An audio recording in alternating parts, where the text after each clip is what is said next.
Shamu! He's a killer whale! He's gonna swim round and jump, cause he's a killer whale!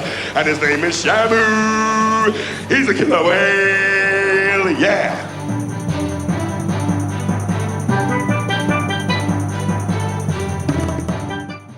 Now here's a tie-in game I never expected. I've done a few in the past, but most tie-in games usually derive from films, comic books, novels, TV shows, etc. But this? It's not like making a popular franchise from a theme park attraction can't do well. I mean, look at Pirates of the Caribbean. But this? And it's not like the whole theme park thing can't work as a game either. Just look at Roller Coaster Tycoon, Thrillville, and of course, Theme Park. But this?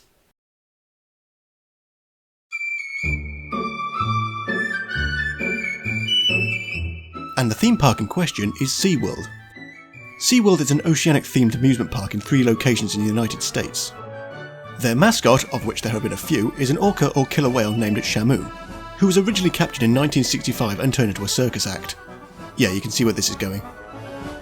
In 1971, Shamu was retired after an attack on a trainer, who insisted on wearing clothing Shamu was unfamiliar with. Shamu died 4 months later. But the name of Shamu lived on with future whales, because that's all Shamu has become, a name, a brand.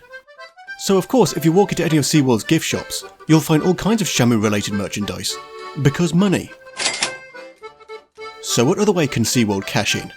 Why, hiring a developer that mainly produces animal hunting titles to crap out a shitty video game, of course.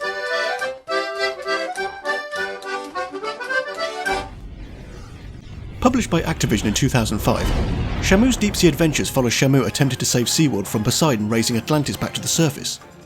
Well, sounds pretty epic. Maybe I'm wrong about this. Battle the evil Kraken and Poseidon the sea god. Thrash and smash your way to unlocking special powers. Bravely duel thousands of dangerous sea creatures. Explore the amazing secrets of the lost city of Atlantis. Or, this could just be a lame Echo the Dolphin ripoff. Yeah, it's a lame Echo the Dolphin ripoff. But hold on there. This is the ultimate underwater adventure. Well, move over, Bioshock, we have a new champion in town. Before heading out on his epic journey, Shamu needs to go through the obligatory and mandatory training stage. Meet Horatio the manatee. Horatio will teach you everything you need to know, but he's not just here for the tutorial. Throughout the game he will communicate with you, all the time, for the entire duration via a magic portal. You will see the awesome picture of Shamu, the powerful and majestic killer whale. And apparently this magic portal's gain is set too high, because Horatio's microphone is constantly clipping with distortion. Losing all of your air will affect your health. Really? Always remind you when you need. Like the good game it's ripping off, Shamu was presented in a side-scrolling 2D or 2.5D in this case, swim around in all directions affair. The level designs are very maze-like with pretty much all the same objectives. Collect objects, defeat enemies, find keys to progress. Intertwined with interactions with the Kraken. This bastard keeps cropping up far too often, that I can only think is to pad out the game. In fact, the first proper level after the tutorial is escaping the Kraken. The second level is a typical collect the things to win one, but guess what comes after that?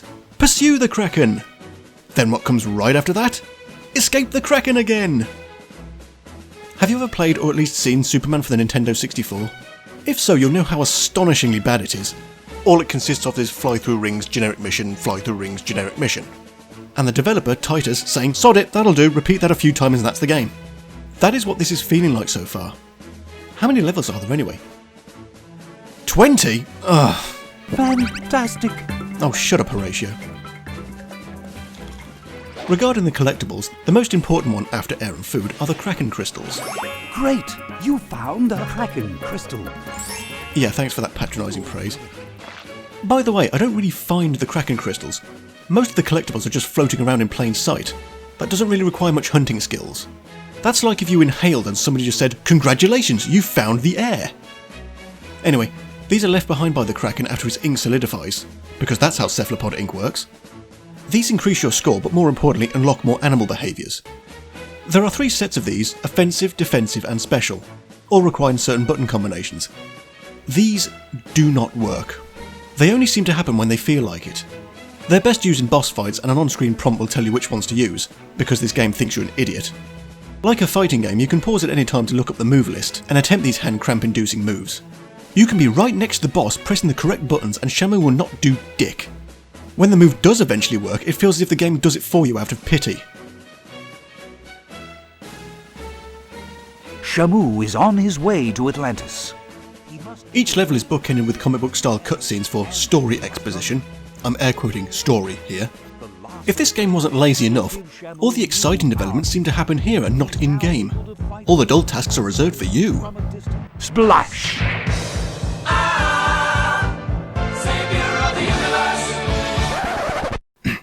Sorry. Holy shit, a puzzle! Something different! Some doors are locked with these concentric maze puzzles that require getting water to the centre. These are in no way difficult, but yes, what you are looking at now is probably the best part of the game. If a simple puzzle is the highlight, you know you're not having a good time.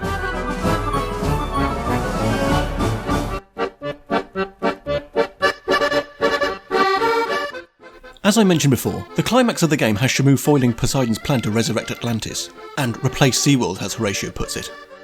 Now, I'm not a geography professor, but the locations of the 3 SeaWorlds are San Diego, California, San Antonio, Texas, and Orlando, Florida. The general belief that Atlantis, if it ever existed, is located around here, you know, in the Atlantic Ocean. I hope for his sake Poseidon has a phase 2 to his plan, otherwise he's going to be very disappointed.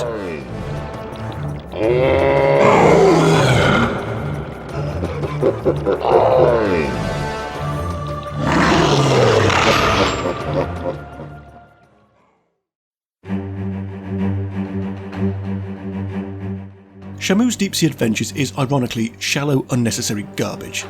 This is merchandise purely intended to make money. This is the video game equivalent of a fridge magnet, a t-shirt. A t-shirt that says, "I went to SeaWorld and all I got was this crappy excuse for interactive entertainment." Something so lazily conceived, even the legal information on the rear of the box can't be asked. Usually it would state the name of the game, copyright, the year published, etc. Not Shamu. This was just left at the default game. Even if you can call it that. But hey, I was on holiday for the first week this month, so I needed something quick and stupid to review, and this fits the bill perfectly. This is so bad that, could it be? Could we finally have a new contender for the worst game on the show? The current frontrunner, London Taxi Rush Hour, was terrible. It's a lazy shovelware cash-in blatantly ripping off Crazy Taxi, but published by smaller companies. Shamu, however, is the same thing but published by the well-known Activision, and for a company to advertise their park and mascot. So for that reason, congratulations London Taxi Rush Hour, you're no longer the worst game I've reviewed. Excellent! Oh, shut up, Horatio.